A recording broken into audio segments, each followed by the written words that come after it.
Billings. Rolling.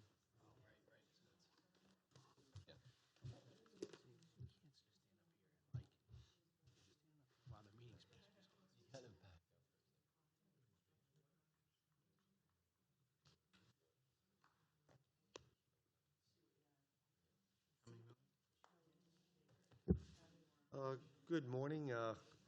Would we all please stand for the invocation provided by Commissioner Barr, and then we'll follow that with the Pledge of Allegiance. Attitude prayer. Gracious Heavenly Father, we say thank you for the night of rest and for the opportunity to serve here today. Lord, we pray for our colleagues and fellow citizens, particularly in Texas, where it continues to rain. Lord, the flooding, the devastation, just folks that are hurting, suffering, have total loss of everything they have in life. Lord, we just reach out and lift them up and just give the first responders the wherewithal and the understanding and just deal with the circumstances there. Think of them in our prayers. Lord, as we are at that time of year where school is anticipating opening next week, we just lift up the Washington County Board of Education and their 23,000 students and almost 3,000 teachers. Lord, the bus drivers and all those that will be dealing with the children of this community. We just lift them in our prayers. Lead, guide, and direct us here today. We pray in thy name. Amen. I pledge of allegiance to the flag of the United States of America and to the republic for which it stands, one nation, under God, indivisible, with liberty and justice for all. Thank you.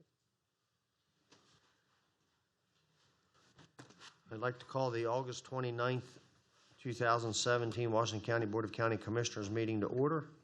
With that, I'd like to ask for a vote to approve the minutes from our August 22nd meeting. So moved.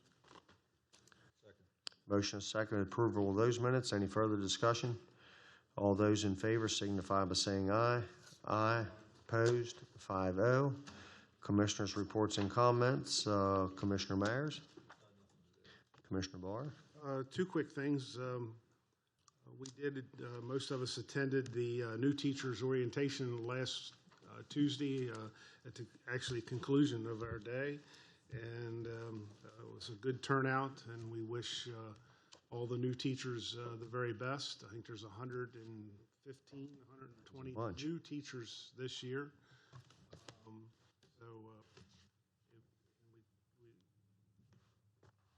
Our blessings upon Dr. Michael and his staff, and for all the hard work and everything that goes in. And as in the invocation this morning, the unsung heroes, I think, sometimes are the bus drivers and the auxiliary staff. They're never given much attention, but I can't imagine the awesome responsibility of driving a school bus. It kind of boggles my mind. One other good thing, just for what it's worth, former Commissioner Ruth Ann Callahan, as many know, that Ruth Ann and Art were very much involved in this community, moved to outside of, I guess, Austin, Texas about 1.5 years ago to be with family. Talked to Art on Friday. Of course, Art's always the positive, happy-go-lucky kind of guy that he is. He said, we're fine, we'll be fine. Of course, the rain hadn't started at that point. Did get an email or a Facebook, I guess, message yesterday. Seemed to be a little concerning. It's still raining. He kind of implied that family is safe for the time being, but as long as it's continuing to rain, I wonder. So keep the Callahan in our prayers and hope for the best down there. As the weather doesn't appear to be clearing up until Wednesday or Thursday. So tremendous devastation. So thank you. Commissioner Klein. Special thanks to everyone who's said prayers and talked about my dad. Thanks for all the people visited 94 undergoing surgery. 3 hours was pretty tough, and he has one more hurdle today. But I want to especially thank the staff, folks out at Emeritus. They've done an awesome job taking care of my dad, so thanks to them. Thank you. Good luck to your dad. Mr. Kiefer? I have several things here today. Just a little programming note. A little before lunchtime today, I'll be stepping out of the meeting to attend a Lions Club meeting. Unfortunately, the Lions Club meets during the same time that we meet every week, and they had asked me earlier in the summer, if I would just give an update on county operations, and I'm doing that today, so I just wanted to make that be known. Also, just wanted to remark on the passing of a Washington County resident and a Town of Hancock resident. Effie Ward passed away last week at the age of 92. She was the Town of Hancock's first clerk treasurer, and that position later evolved into the town manager position. And she held that position back in the 50s. And I know she was a wealth of information, literally up to the last few weeks. Her recall memory of how the town operates was just amazing. And so I think it's important that we just recognize her passing and her contribution to Washington County. Also, one thing I did not mention when we came back from MACO was, and I thought that this was important, there's a requirement that public bodies attend a training session for the Open Meeting Act and its new regulations. And Commissioner Baker, Commissioner Barr, and myself attended that meeting. At least one elected member of that body has to attend that meeting, so we're covered with 3.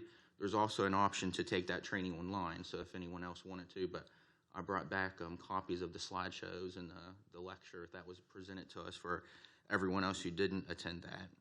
And Commissioner Baker asked me to give an update on the diversity committee idea.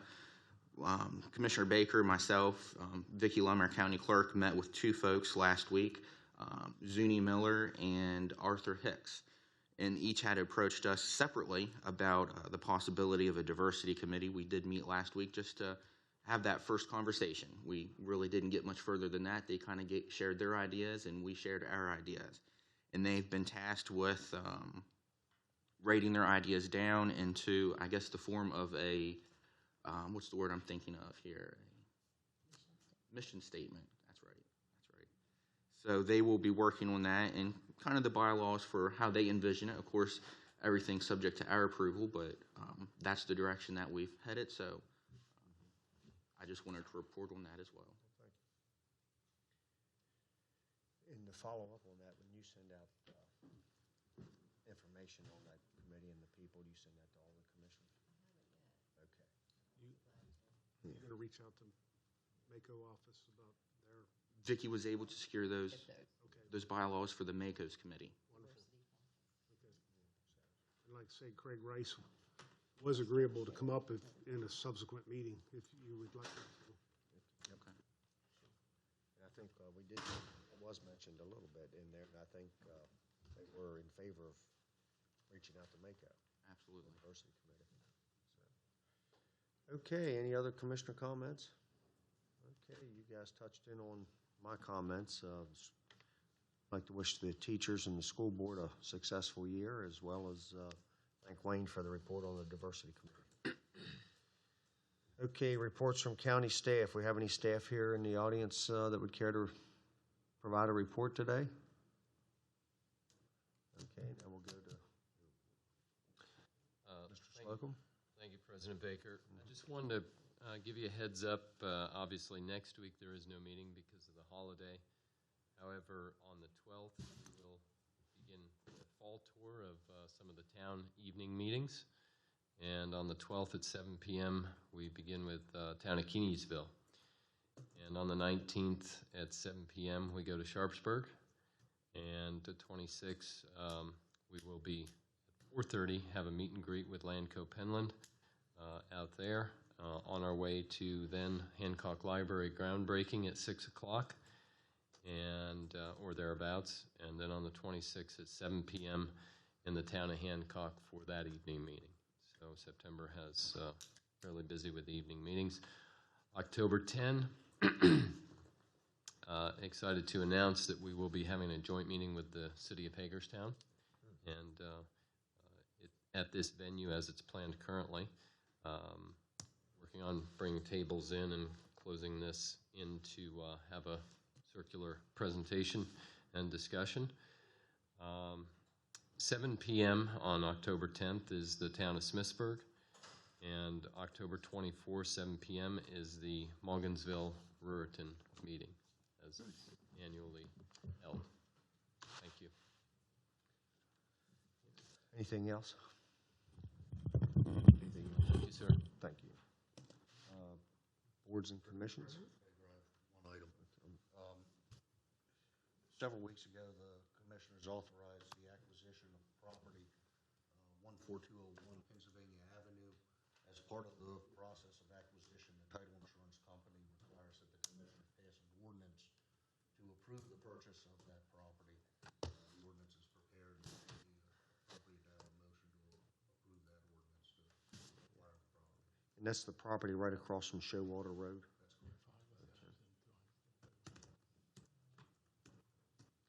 Okay, I was absent from that vote, so I'm going to abstain. He's just going to abstain. So moved. Okay, we have a motion, and a second to provide the ordinance on the purchase of the property there across from Showwater Road. Any further discussion? All those in favor signify by saying aye. Aye. Opposed? 4-0. And 1 abstention. Thank you. Okay, any other staff reports? Boards and commissions? I have 2 boards that need appointment.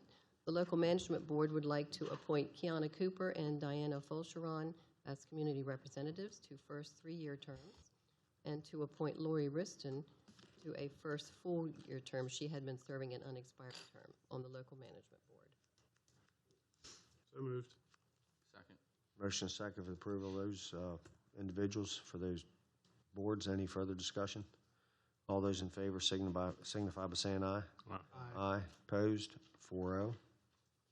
Second one is the Community Organization Funding Committee, which has members representing each commissioner. We need 3 reappointments and 2 new appointments, as you have discussed among yourselves. So the motion is to reappoint Linda Ebersole as Commissioner Myers' representative, to reappoint Mary Towle as Commissioner Klein's representative, and reappoint Alan Mullendore as Commissioner Kiefer's representative for second 2-year terms. And then we have new members, Jada Swartz for Commissioner Baker's representative, and William McKinley as Commissioner Barr's representatives for first 2-year terms on the Community Org Funding Committee. Okay, motion to approve. Motion to approve. Second. Motion and second for the approval. Any further discussion? All those in favor signify by saying aye. Aye. Opposed? 5-0. Thank you. Last chance for reports from county staff. Okay, moving right along. Landco Dairy Farms Co-op LLC, a resolution for endorsement of MEDAAF loan and local incentive. Ms. Lewis. Good morning. Good morning. How are you? Fine, thank you. How are you?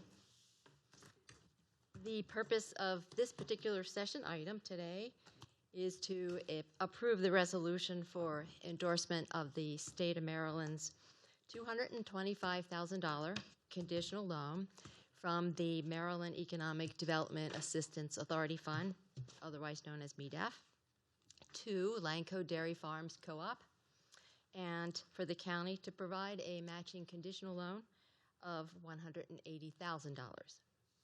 These loan funds will be used to purchase, refurbish, and equip the existing facility located in Hancock to establish a cheese manufacturing operation.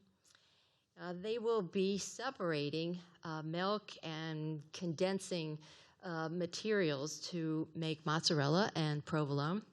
They have also added 3 cheese towers, which will allow them to manufacture the hard cheeses like Parmesan, cheddar, and Asiago. The capital investment of Landco Dairy Farms Co-op into this property is approximately $24 million. The employment, with this particular project, Landco will retain its existing 64 full-time employees, and they will expand their employment base by an additional 26 new full-time positions by the end of December in the year 2019. This will bring the total number of permanent employees at this operation to 90. Landco Penland was established back in 1998 by a small group of dairy farmers. It is a marketing co-op up and down the East Coast, and it has right now about 800 members. Any questions? I'm just kind of curious, do you know how many employees were at that plant when, was it Saputo cheese? Saputo cheese. I'm not sure off the top of my head, but I can find out. Yeah, I'm just curious on that. So, Kathy, you said they had to reach that 90 by 2019. By the end of Is there any December. length of time after 2019 they have to maintain that level? Or is it, Yeah, well, I don't know how long they would have to maintain that level. I have to check the fine print on that. it's a couple years or so? Yeah, it's not a terribly long time, but yeah. And I think according to a recent article in the Herald Mail that I think they're at 89, just under that 90 employee mark, so they're there. much needed for the community. So, okay, any other questions, comments?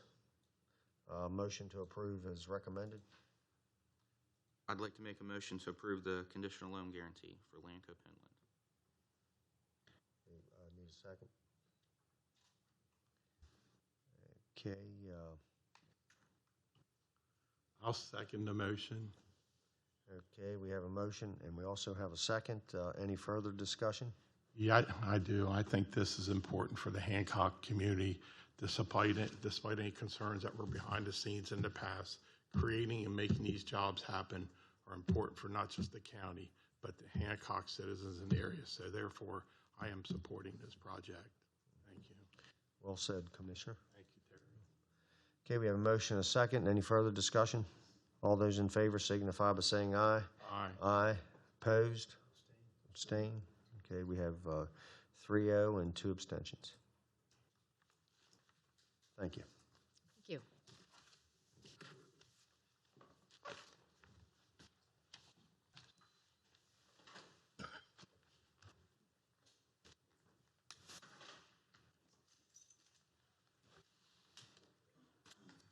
Okay. I keep looking up there for a clock, and here's my clock. Okay, we have a public hearing, so we'll wait till 10:30.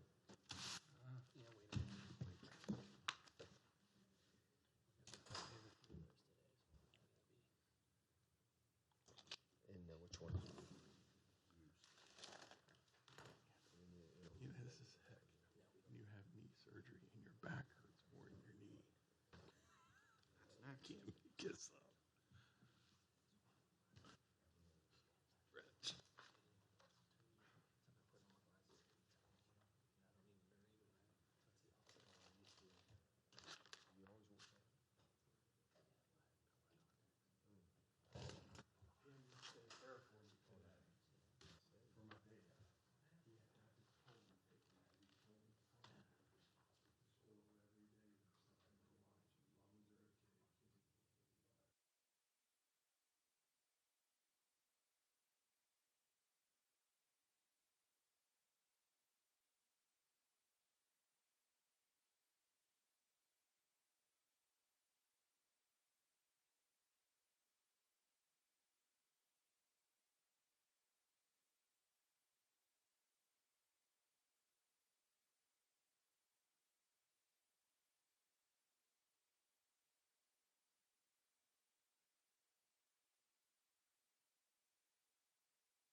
Is this for June 30th?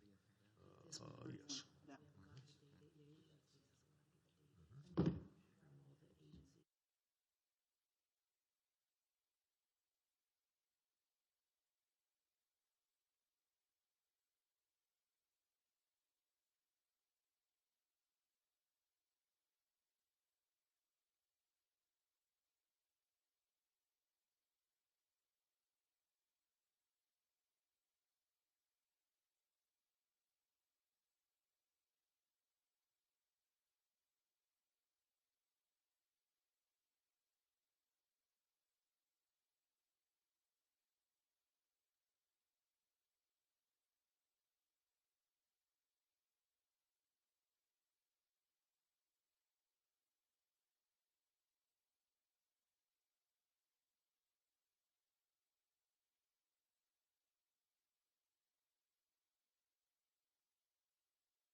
Next on the public agenda is a hearing concerning requests for organizations to be added to the list of nonprofit organizations to which the Board of County Commissioners may contribute funds.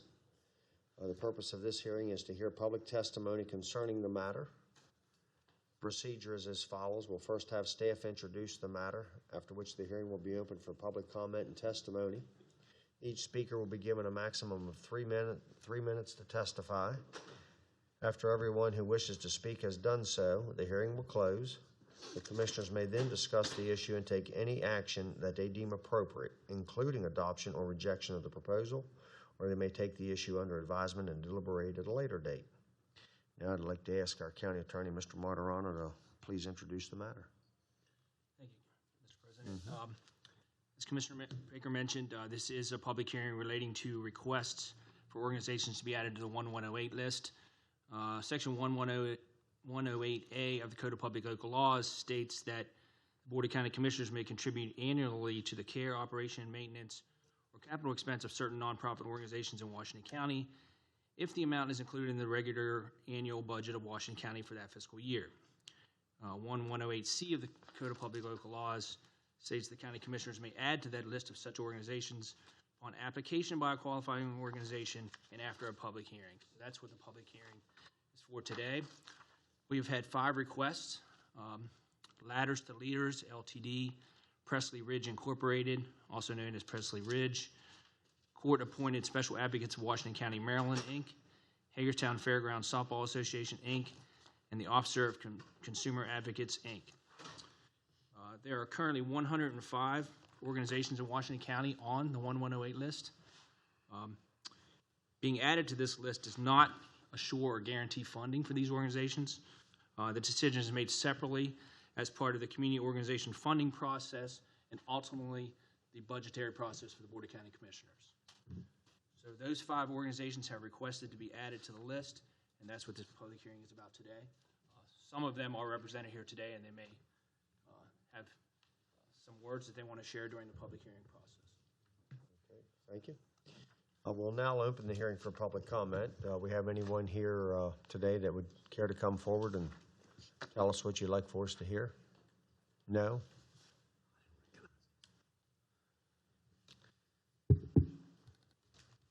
Okay, do the commissioners have any questions? Comments? The information that was provided from the organizations was provided to the commissioners for their review. So,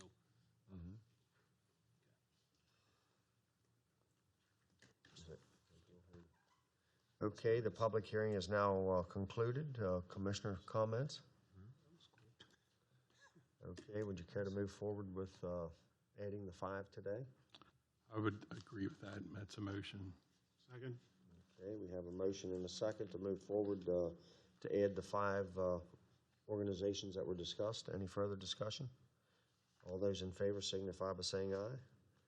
Aye. Aye. Opposed? 5-0. Thank you.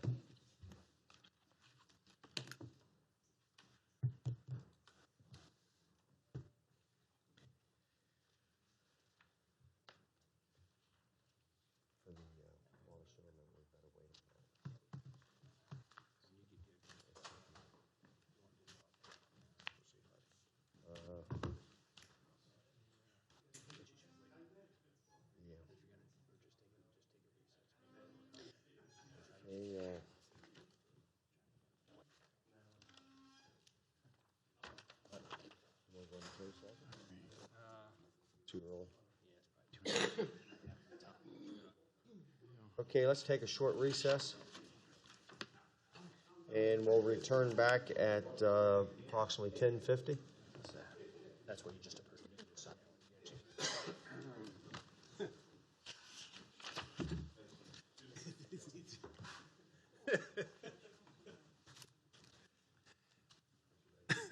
Thanks, sir. How you doing, buddy? How you been? Pretty good. Haven't seen you in a long time. Do you travel back and forth every day? It's Or? out your way. Dude.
can't start until, yeah, I might do the same thing, although I've had to. They get a picture I sent you Sunday morning.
agenda is a public hearing concerning application for water and sewer plan amendment, WS 17-001. The purpose of this hearing is to hear public testimony concerning the matter. The procedure is as follows. We will first have staff introduce the matter, after which the hearing will be open for public comment and testimony. Each speaker will be given a maximum of 3 minutes to testify. After everyone who wishes to speak has done so, the hearing will close. The commissioners may then discuss the issue and take any action that they deem appropriate, including adoption or rejection of the proposal, or they may take the issue under advisement and deliberate at a later date. And I'd like to ask Jill Baker, Chief Planner, Planning and Zoning, to introduce the matter. How are you today? Good, thank you, Commissioners. Yep, thank you.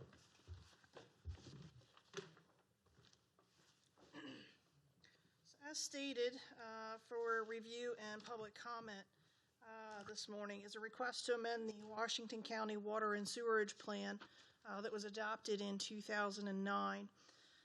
As you're aware, the primary purpose of the Water and Sewer Plan is to provide for the continued health and well-being of our citizens, as well as all of our downstream neighbors through safe and effective plans for adequate water supply and effluent treatment and disposal. In this specific case, there is a request to amend the water service area boundary in the vicinity of Garden View Drive. There are no proposed changes to the sewer service area boundary. As was shown in the staff report and the application packet, local citizen Clarence Hurst owns a 134-acre farm located just outside of the urban growth area. He also owns Lot 2, which is located immediately adjacent to Garden View Drive, and is shown as parcel 1188-2 on the state tax assessment maps. Lot 1 is currently owned by a family member of Mr. Hurst. What has prompted this request is an attempt by Mr. Hurst to subdivide a new lot of record, which would be Lot 3 from the existing farm. As part of the subdivision process, he sought approval from the Washington County Health Department to drill a new well for the new lot. He was informed then by the Health Department that he was located in what the Health Department has now designated as a quote-unquote sensitive area for potable groundwater. It is believed that the wells that are located within these designated sensitive areas have a higher possibility for contamination due to what we call GUIDI issues. No, that's not Italian. GUIDI is an acronym, stands for groundwater under the direct influence of surface water. As we all know, Hagerstown Valley and other portions of the county are susceptible to high concentrations of karst topography. This geological uniqueness puts groundwater at higher risk of contamination from surface pollution through solution channels, sinkholes, and other direct methods of connection. So the Health Department now requires that new wells that are being drilled within their designated sensitive areas to go through a more stringent set of testing to determine whether or not the well could easily be contaminated through the GUIDI process. So in doing so, Mr. Hurst drilled several wells, none of which apparently passed the Health Department's testing because of the GUIDI issues. It was also discovered at this time that the existing cistern on Lot 2 was to be replaced, and he obviously could not replace it with the well, so he had requested to hook up to the City of Hagerstown water service. There is an existing water line running along the front of this property in Garden View Drive. The city did approve the hookup to Lot 2 based on the fact that it's an existing lot of record and that there were documented health and safety issues in the area.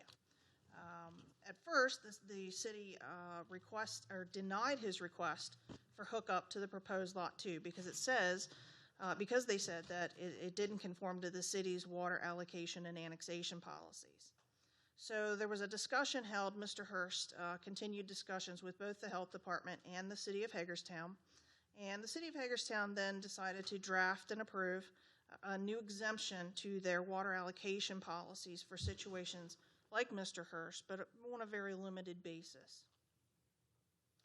So currently, the city has approved Mr. Hurst to tap onto the water service for Lot 2, and that connection has been made. I talked to Mr. Hurst this morning. He says that connection has been made.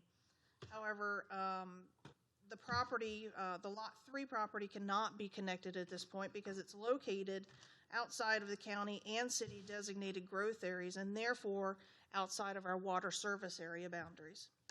A property's location outside of the designated growth area, as well as being outside of public facility service area, typically precludes that property from public service.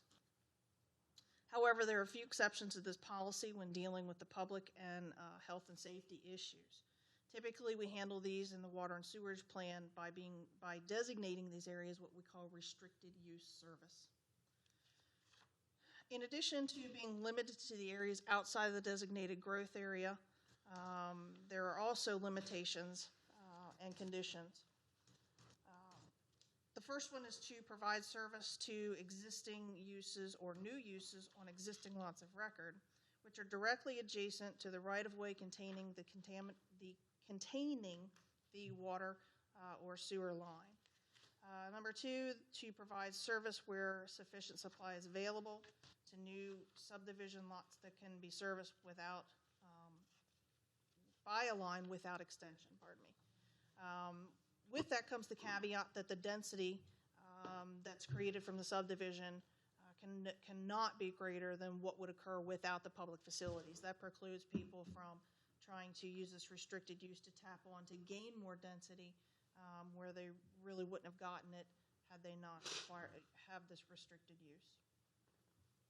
Number three, to provide service to areas where the health department determines that access is necessary to solve an existing health-related problem, and the county commissioners or utility provider agree to permit the access to the line. So in this case, it would be the city of Hagerstown as the utility provider that would be, we would be requesting, or Mr. Hurst would be requesting approval to connect to.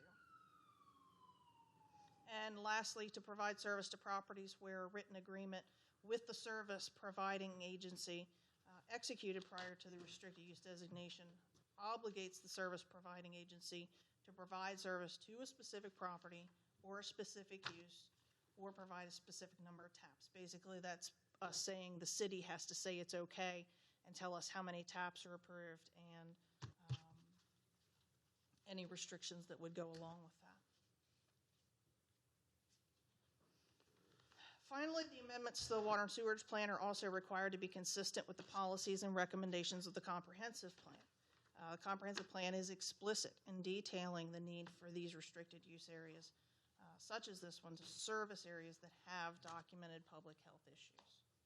So with that, the staff recommends approval of this amendment to include the areas of lots 1 and 2, as well as a portion of lot 499 within the boundary of a restricted use service area, and change the service area priority to a W1 restricted use based on the following findings.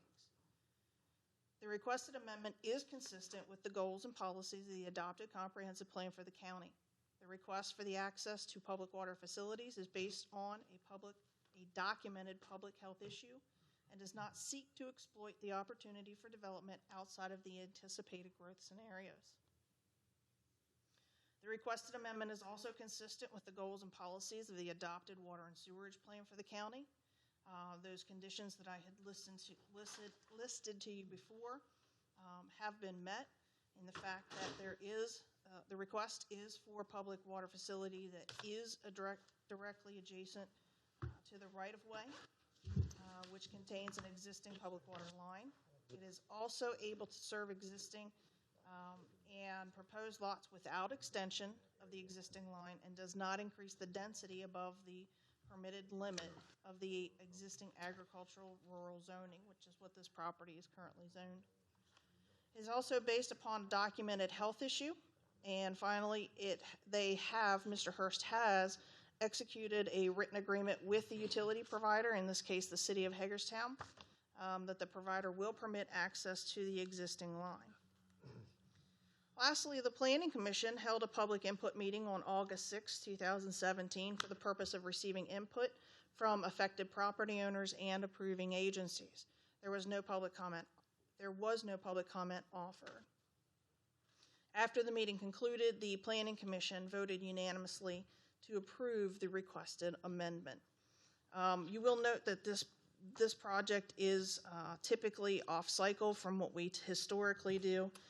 The reason being the fact that there was a documented health and safety issue. We wanted to process this issue as quickly as possible so that Mr. Hurst was able to continue to work with the city of Hagerstown in tapping onto the water service for at least the existing issues that are happening out there. I have nothing further to add at this point. I assume you want to open it up for public comment. Okay, we will now open the hearing for public comment. Do we have anyone here today that would care to come forward and comment? Please state your name and address, please.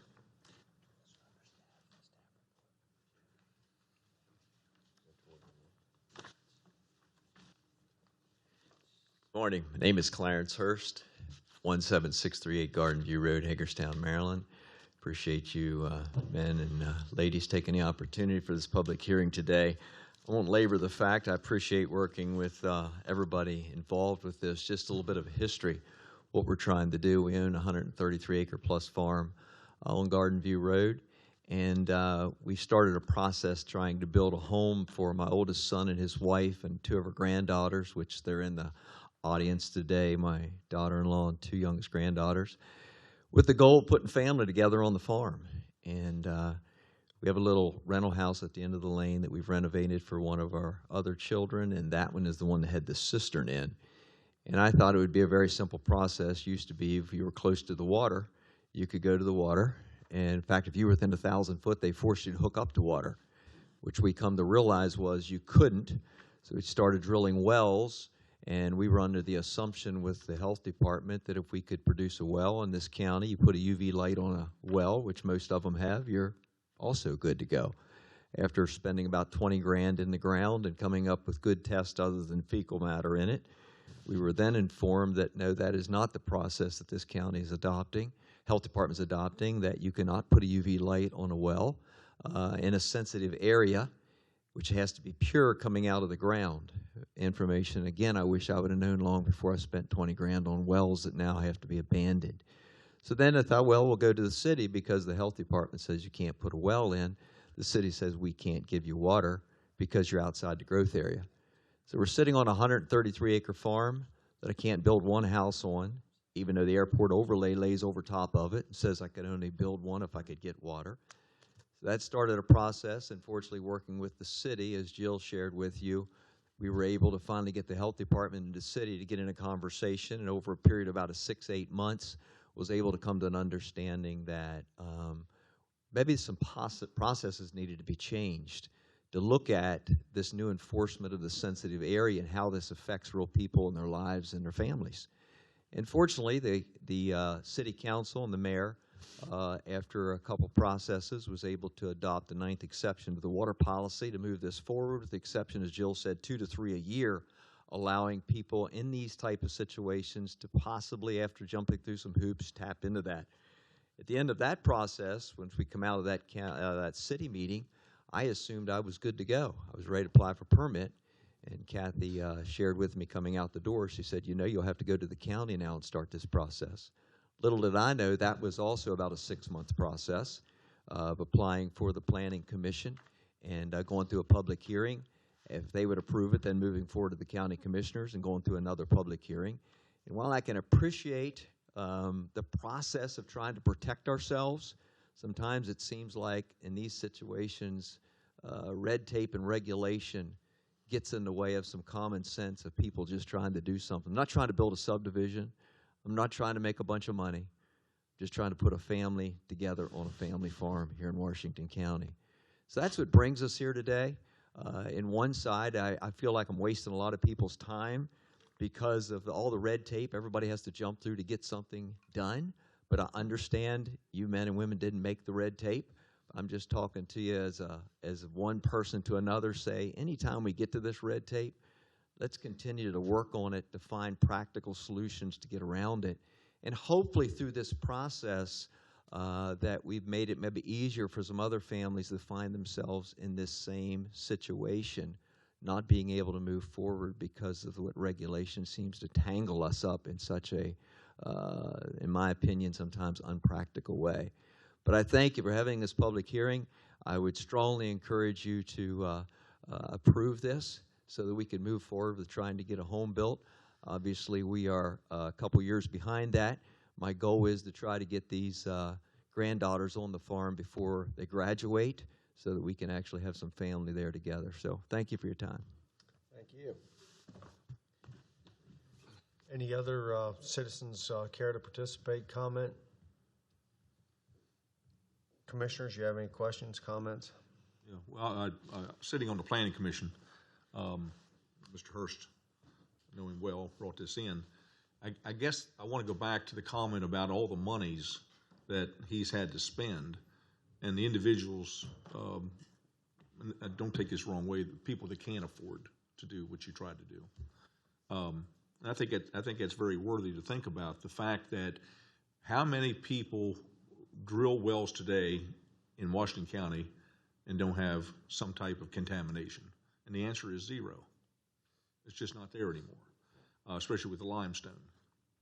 So I would hope that looking at this situation, like Mr. Hurst referred to, I would hope that they could change the front-end process to do a staff evaluation and make it a little easier, a little clearer to allow them, instead of having to go through, well, you got to try 3 or 4 wells first. Now, after you spend $20,000 or $30,000, I'll tell you what, you come on back and maybe we'll give you a hookup. I think there's enough history in this county to be able to go to from step 1 to step 4, like we see on many of those government forms, don't fill this in, immediately. Planning Commission, once again, I don't think that's necessary. I mean, the money that you had to spend, just how many dollars? How many dollars to get that prep to come to the Planning Commission to do a presentation? $2,000, $3,000? Yeah, we're getting close to $50,000 in this process. $50,000 to get water for one house, So, and I guess that's my point. It's not as much as what we have now is in place, I get it. But I believe that if we have planners in our county as well as in the city that can work with the health department to make this a little smoother process by identifying what the problem is immediately and getting those steps taken, I think we'd be a better county for our citizens. Thank you, Commissioner. Any other commissioner comments, questions? Now, this, what we're supporting today is just for his lots. It has no effect on the adjoining lots? Okay. Property owners, I should have said. No. Okay. Just Mr. Hurst, and then Lot 1, which, Mr. Hurst, please help me, that's a family member? No, we own it. You own it, okay. So no, it would be just this family. Okay. Okay, any other questions, comments? Motion to support. Okay, so we're going to go ahead and move forward with this today. We have a motion and a second. Any further discussion? I don't want to, did we go out of, did we end the public? Yeah, I need to end that. I was going to go back up to that. I thought we had to end it before we voted. No. Okay, the public hearing is now concluded. Commissioner Klein had a motion to move forward. Commissioner Barr seconded. Any further discussion? All those in favor signify by saying aye. Aye. Opposed? 5-0. Thank you, and good luck.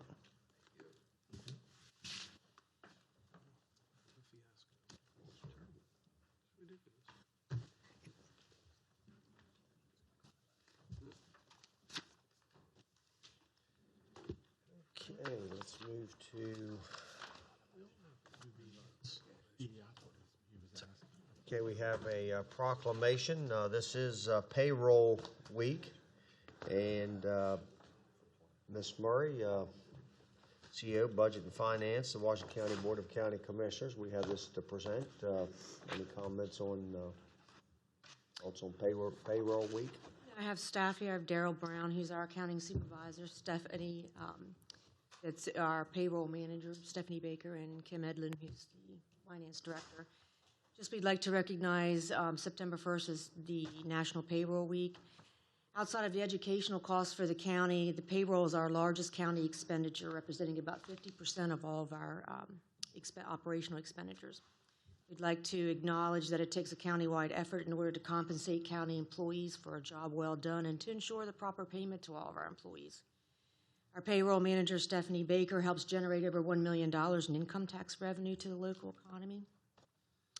I'd like to give a high five to Daryl and Stephanie and Kim for an outstanding dedication as the payroll process and having knowledge and rules of all the regulations related to payroll. Just as a side note, Stephanie processes on average about 1,000 employees every 2 weeks on her own. So she does an excellent job, and we're very grateful to have her in a position. And I'd like to say that you're very key to our success. Thank you. Thank you. And on behalf of County Commissioners, we do have a proclamation to present. And who will I be presenting this to? Stephanie and Daryl and Kim.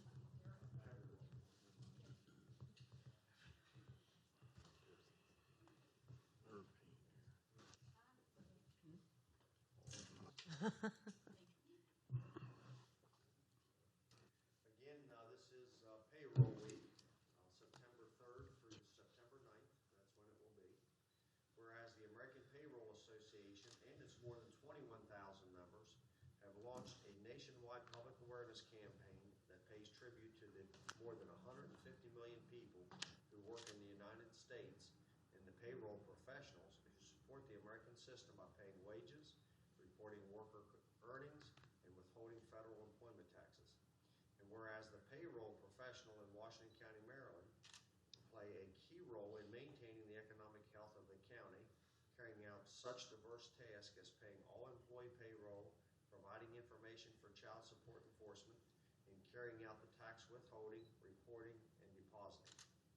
And whereas payroll departments collectively spend more than $2.2 trillion annually complying with myriad federal and state wage and tax laws.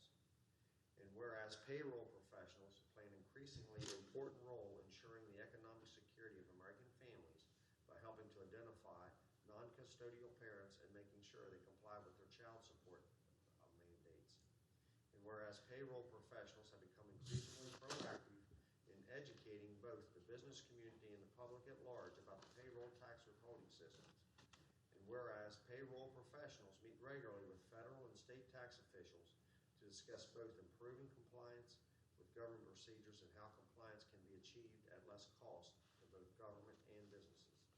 And whereas the week in which Labor Day falls has been proclaimed National Payroll Week, I hereby give additional support to the efforts of Stephanie Baker, who works for Washington County, Maryland, and of the payroll profession by proclaiming the first week of September Payroll Week for this Washington County, Maryland. Now, therefore, we, the Board of County Commissioners of Washington County, Maryland, hereby recognize the week of September 3rd through September 9th, 2017 as Payroll Week and wish to offer support and appreciation for all payroll personnel for their efforts in Washington County. Again, thank you for everything you do. Congratulations. And keep up the great work. Thank you. So now she'll probably want to get a picture of the property. You're tall and I'm short. There's nothing to see. Great, thank you. Thank you.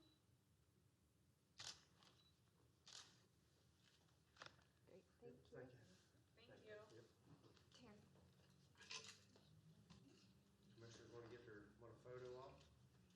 Sure. Let's go. Hold up.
soil conservation thing.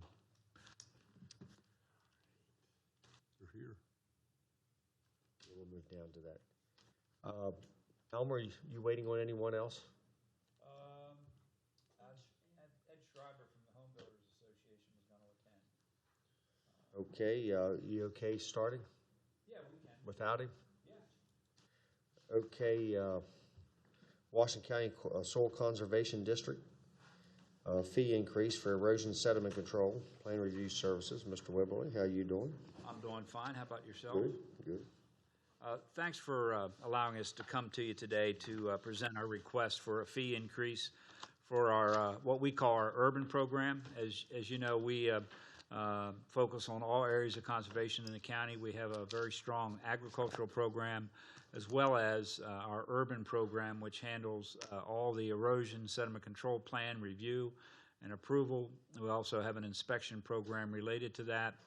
We review all the plats that come through the county, and we also accomplish the sensitive area reviews looking at stream buffers for all development in Washington County. So we put together a package that you've all received, and we did take the opportunity to review that in detail with Rob and John Martirano and Tim Lung.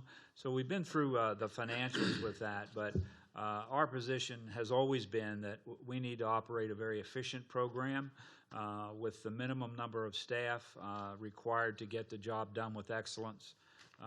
Currently in our urban program, Denise Price is our urban program director. So she's a full-time person devoted to that program, to our urban program. About 15% of my time is devoted to it, and 50% or more of our administrative assistance time is also involved in that. And we have a part-time 20-hour-a-week plan reviewer position that the county funds through our annual allocation. So we have what we consider to be adequate staff, but it's really the minimum staff required to do the job. So we went through a time of pretty severe financial challenges, as everyone did when the building industry took a downturn. And we held the line on fees, both because our Board of Supervisors didn't want to add any financial burdens to the development community, and also at the request of the county. I want to thank the county commissioners for stepping up in the budget process to help us out by increasing our budget so that we could hold the line on that. The truth is, though, that we were still subsidizing the urban program with other funding sources. And those funding sources are changing and becoming less and less each year. So we're no longer able to fund things like rent for our urban program, office supplies, and those type of things. So that's the reason for us coming to the commissioners for approval of a fee increase today. We did send out our package. We presented all of this as well to the Home Builders Association and received support from them. They were very appreciative that we would even consider talking to them about it, but we consider them our partners and the primary customers for the services we provide. So be happy to answer any questions you might have about the information that was set out, and we are seeking approval of our fee increase today with an implementation date of October 1, 2017. Questions, commissioners? Okay, so if I were to build a house today, or apply to build a house, how many of these different fees would affect me? As far as our fees, you would pay a standard plan fee for a standard erosion and sediment control plan. If it were a larger lot, Terry, and was over 15,000 square feet of disturbance, you would also pay a $450 inspection fee, because we would have pre-construction meeting and a final closeout. So roughly, what would it be, Dee? So you would pay $150 for the plan itself, and then the additional $450 for the If I disturbed over the 15,000 square feet of area and 500 cubic yards, yes. Most home lots are below that threshold, particularly ones in subdivisions, so that fee would be $150.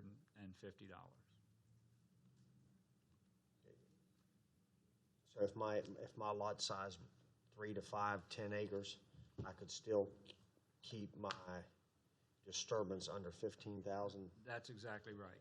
And a lot of folks do that. They're not necessarily building a big house, but they might have a large lot. So it's all based on the amount of disturbed soil. Any other questions, commissioners? Okay, if not, need a motion to accept if you approve it. I'll make a motion to approve. Second. Okay, we have a motion, a second for the recommendation. Any further discussion? All those in favor signify by saying aye. Aye. Aye, opposed, 5-0. Thank you for your support. One follow-up thing. Now, the commissioners have formally approved this. I'll get with you because we will have to do, there's an actual existing resolution. Yes. So I'll get with you, we'll do a resolution, and I'll bring that back in 2 weeks, just to get them to approve the resolution. But I wanted the board to go ahead and approve so we can move forward with that. All right. Do we need to come back for that, or you're just going to get them? I don't think, unless the board. We'd love to have you. You're welcome to come back. I'll present that myself. I don't think unless, the commissioners have already formally approved it. That's why I wanted them to go ahead and do that today, and then. And we'll get the word out to the development community about the new fees, and we'll do that probably starting this week or next so that nobody's taken by surprise. Thanks for your support. Thank you.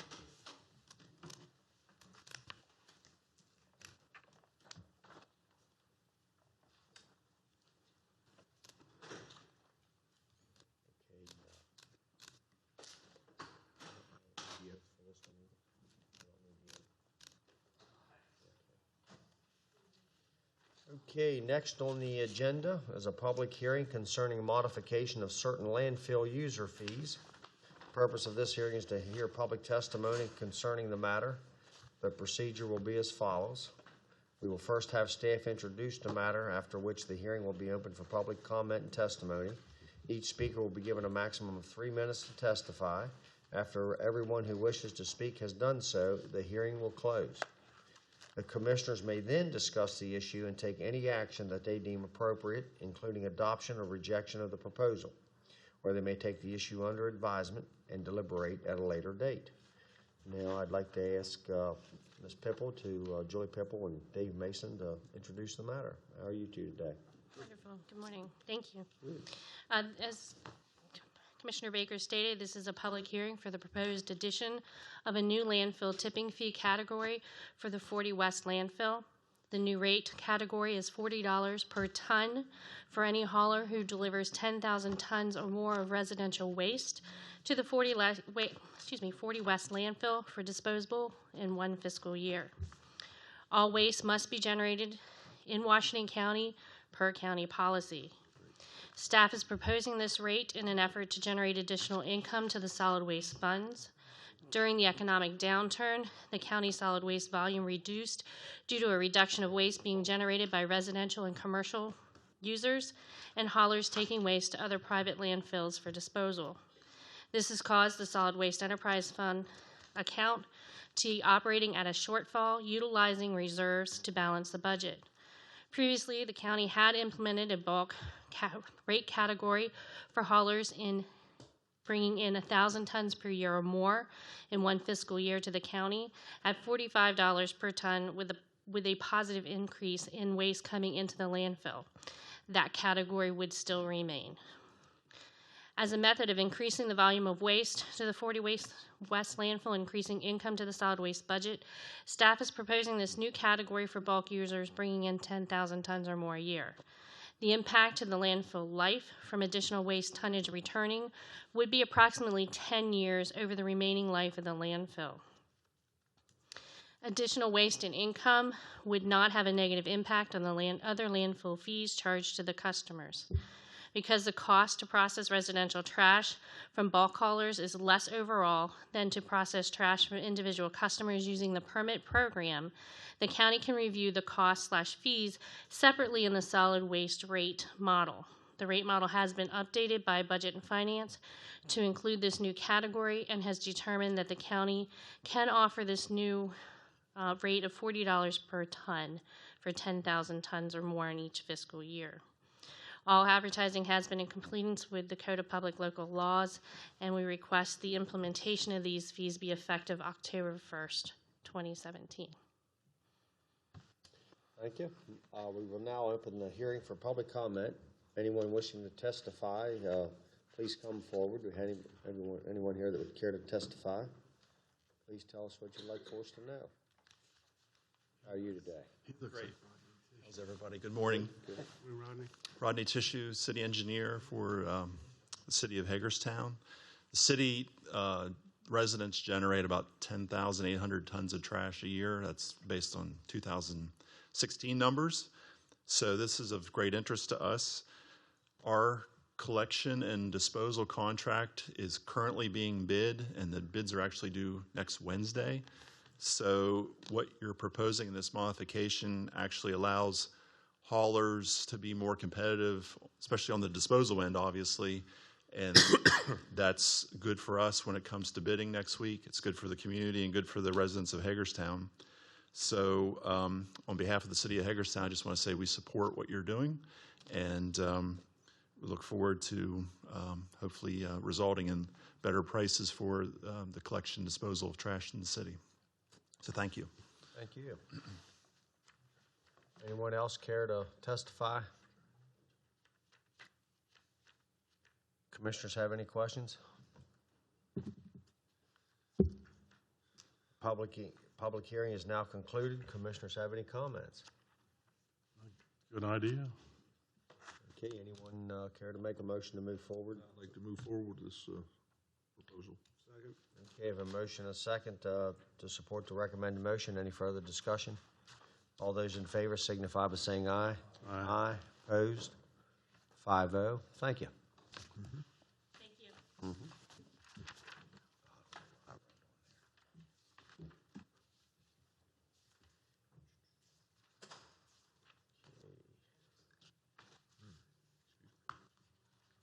Tell you one thing, you just got such a well-greased ship, you're just way ahead of schedule. Once in a while. Once in a while. Okay, well, we have, Can we do, property acquisitions. we do down clo- here. Can we do, we have Closed time? session? We have Bid time for awards? closed session? yeah, We do those bid awards? When was that, John? 12:15 one? let's go ahead and do That's Scott Hobbs. Do we need Scott? closed session. For the president. Got a half hour. You got a half hour to have a couple of closed sessions or nothing. You all okay with closed session? Yeah. The board's commission and one request. Okay, a motion to go into closed session for reasons stated. So moved. Second. Motion a second for closed session. Any further discussion? All those in favor signify by saying aye. Aye. Opposed? 5-0, so we will move to closed session.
Waiting on anyone else?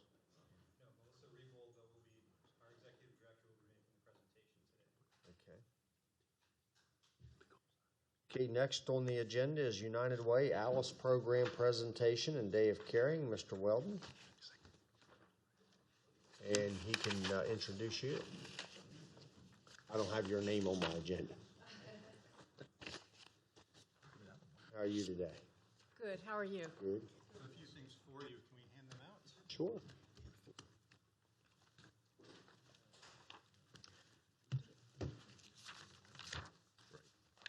He has it right here, Steph. And we have slides. We have slides.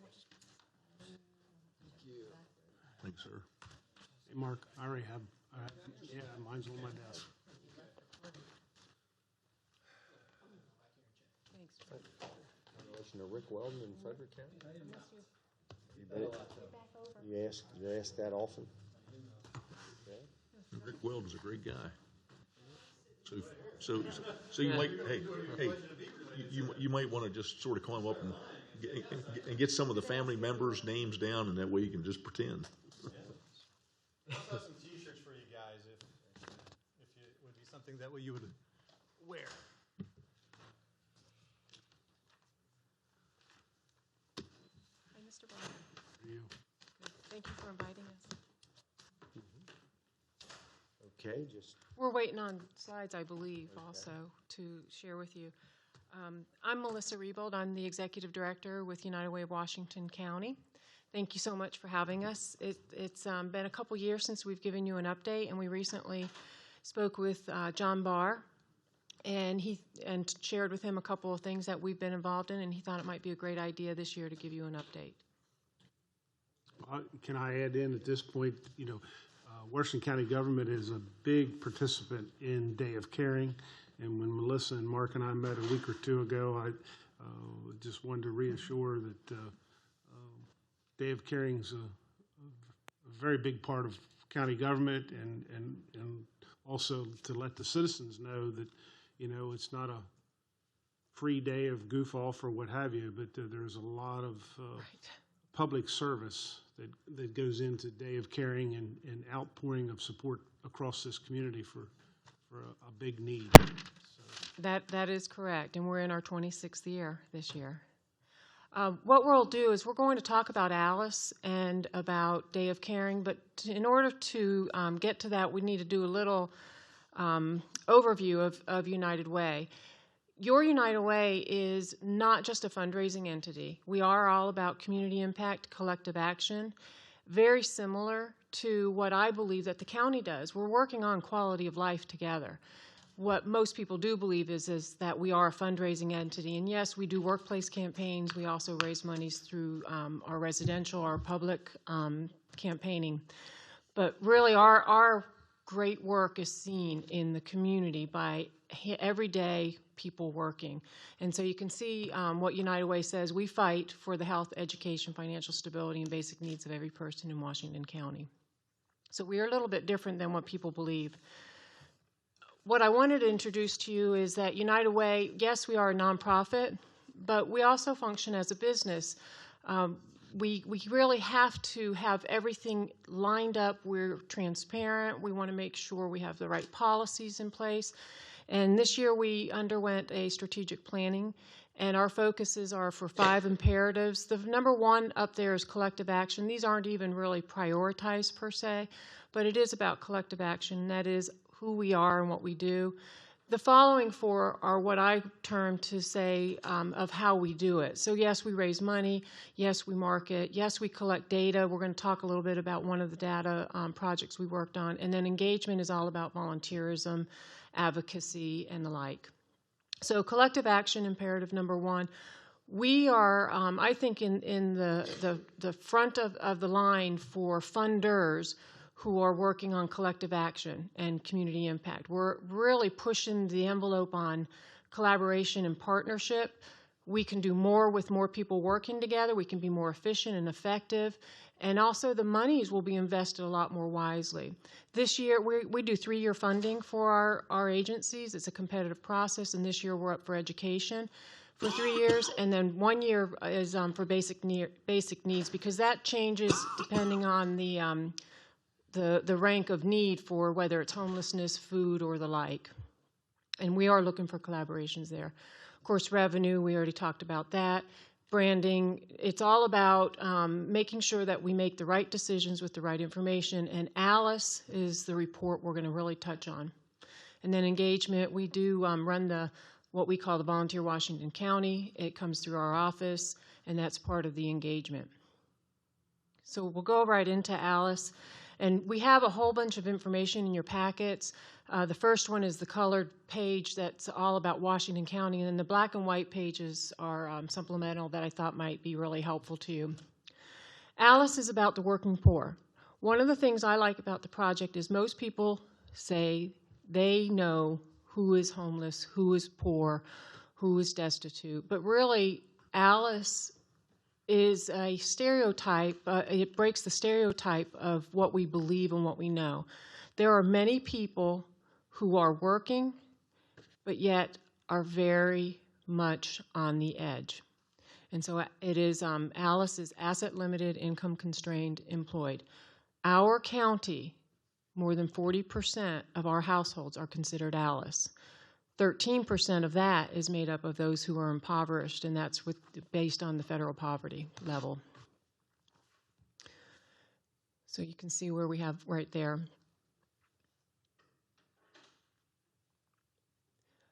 ALICE project was commissioned by the United Ways of Maryland, and we commissioned Rutgers University. Several states now have ALICE, and we have 4 measurements that are the underlying of how you measure what ALICE looks like or who ALICE is.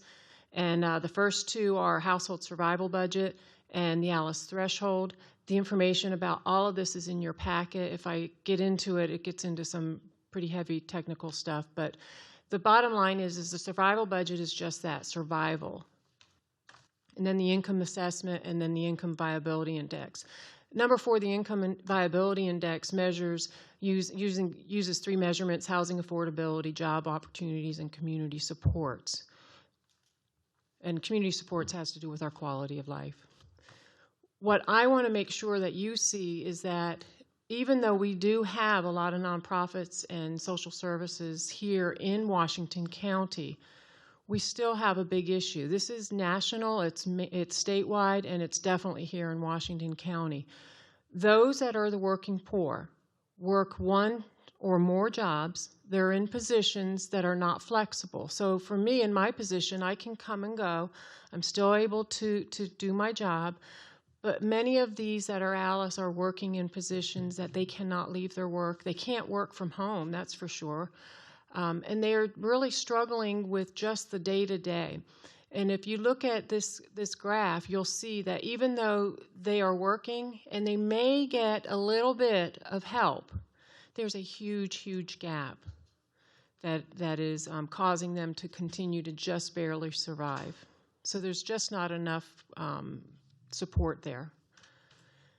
So one of the things that ALICE does, I believe, is leads us to understand that there's things that we could do to work together to really make a difference. There's one document in your packet that addresses or suggests ways to support ALICE, ways to eliminate the gap. But it certainly is not Band-Aid funding. It's certainly not handing out to people on the street. It's really about working together in order to make the biggest difference possible, because otherwise it's a perpetual cycle. The implications, of course, really affect every one of us. One premise that the United Way works from is that when you lift up one, you lift up all. And quality of life, if we can make a difference in improving the quality of life in Washington County by what we're doing, then all of us will benefit. And that's what we're pointing out with this. We're not saying that we're out here to change public policy or recommend public policy, but we are saying our funding will really align with what the data tells us and what the needs are. The resources are very scarce, and we need to make sure we're investing them very wisely. One other thing I want to point out is that the county has been very generous in giving us support financially, yes, through the workplace campaign, but also with human capital. We have been very fortunate to have some leadership from Washington County serve with us, and I think Stephanie is still here. Stephanie just retired after a 30-year time period of being on the board, I bet it feels like.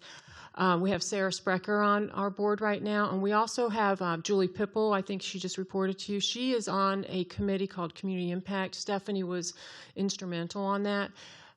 That group actually looks at how we are funding. Are we being strategic, and are we investing the time wisely?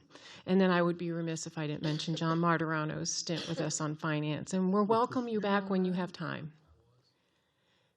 So then that leads us into Day of Caring. This is all about engagement. This is really, one of those events that we do raise a little bit of money to support it, but it's barely a break even, because the need is out there to support the residents that are disabled or elderly, and also the agencies to make some safety and improvements of their agencies.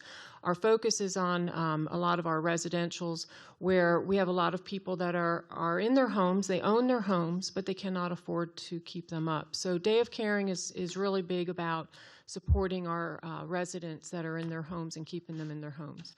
So we have a couple of different places to show you that Washington County has been busy at. This was last year. This was, John, you're in these pictures. We were not picky on who we put up there. Sorry, John, you're in a couple of them. You can see these are a lot at the residentials. There's a lot of shrubbery and ramps that are done.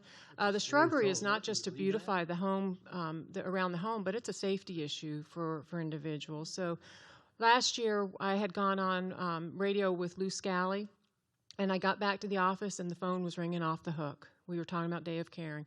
And a woman that I did get to talk to said that she was not able to clean up around her house. She got a bid to clean up around her house, and it was $5,000. We went in one day and cleaned it up, no charge to her. So she was in a much more safe situation. She could see out, she could enjoy it. Anyway, these are the other pictures that we had for you for Day of Caring. We really do appreciate the support of Washington County for Day of Caring, as well as just in our general work for United Way. We hope that you see that it aligns with you and what you're doing. And we hope to find more opportunities for alignment with Washington County, because what you need to do is what we realize we need to align with. So we're looking forward to partnering with you. Does anybody have any questions? Questions, commissioners, comments, anyone? Did I cover what you were looking for, John? Okay. Now, I can't say it enough that, Washington County government has been very much involved with Day of Caring, and how important it is to continue that relationship. And it all goes back into this community. That's the key that I think everyone should keep in mind. It's a great investment. You'll actually see a document in your folder for investment, and that actually does not capture the volunteers that work directly with your United Way through the committees like Finance and Community Impact, and it does not count the Day of Caring volunteers. We'll have to pull one of those special reports out. That is just agencies that are using volunteers in support of community impact-funded programs. Okay, any other questions, comments, commissioners? Okay, thank you very much. Thank you. I hope that we could see you on September 28th when we do our annual kickoff. It'll be out at HCC, 7:30 a.m. breakfast. Thank you. Thank you for your time. Thank you.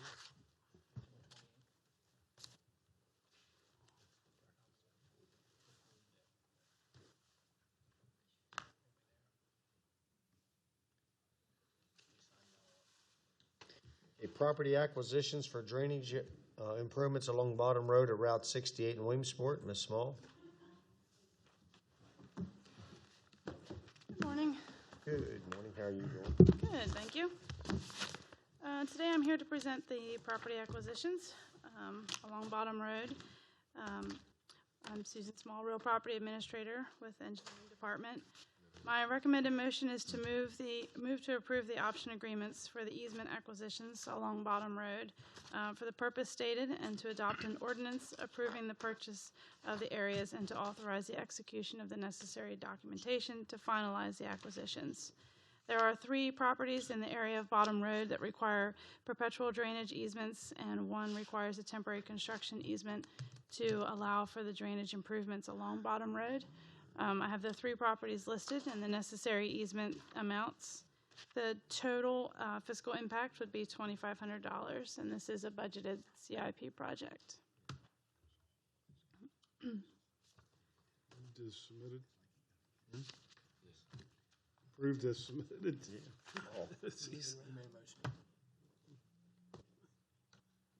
On the map, and I don't know if this is, it's not important.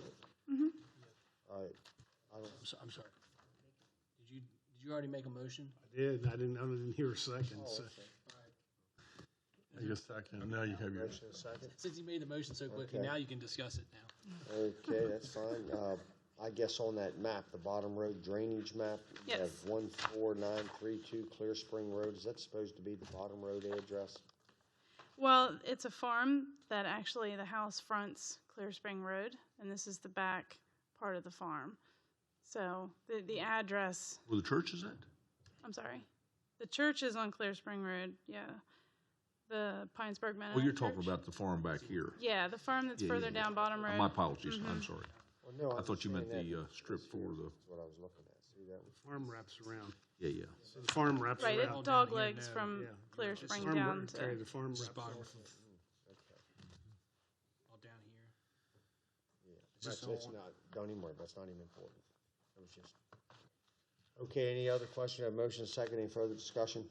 All those in favor signify by saying aye. Aye. Aye, opposed, 4-0. Thank you.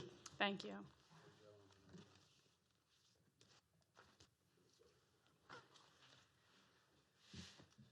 Okay. Construction bid award, HVAC replacement project contract number MSHV 25328. Mr. Hobbs, how are you today? Fine. Good afternoon. Good Scott Hobbs from afternoon. Washington County Engineering. I'm here to recommend that the board award the bid for the heating, ventilation, and air conditioning HVAC replacement project at 80 West Baltimore Street, the Administrative Annex Building, to the responsive bidder, MS Johnson Company of Hagerstown, Maryland, in the amount of $186,000. The project was advertised in the Herald Mail, on the county's website, and an email marketplace. 3 bids were received on August 16th, and they're listed below in the agenda report. We've evaluated the bids, and the low bid from MS Johnson is in order. The engineer's estimate for this work was $175,000. The existing HVAC system has been in the building for over 20 years and exceeded its useful life expectancy. The system is inefficient, providing the appropriate heating and cooling needs of the building. The upgrade will consist of installing new heating and cooling units with new ductwork and controls that allow for adjustment within each of the offices and zones in the building. Project will utilize available funds from the Systemic Buildings account in the capital improvement plan. So with that, if you have any questions. Okay, any questions, comments? Motion to move forward as presented. So moved. Second. Motion and second. Any further discussion? All those in favor signify by saying aye. Aye. Aye, opposed? 4-0. Thank you.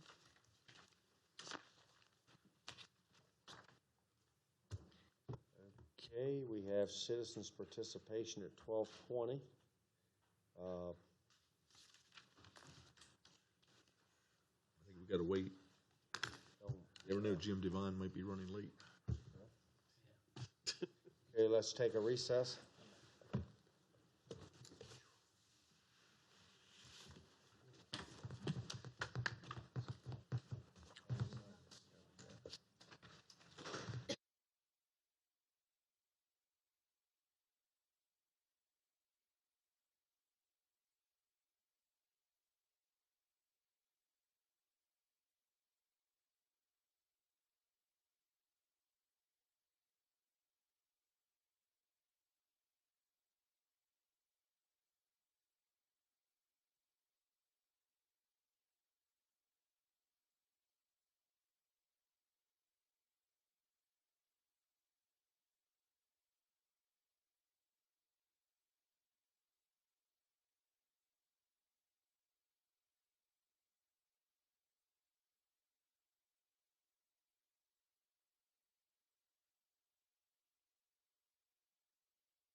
Participation, we have any citizens here today to care to participate?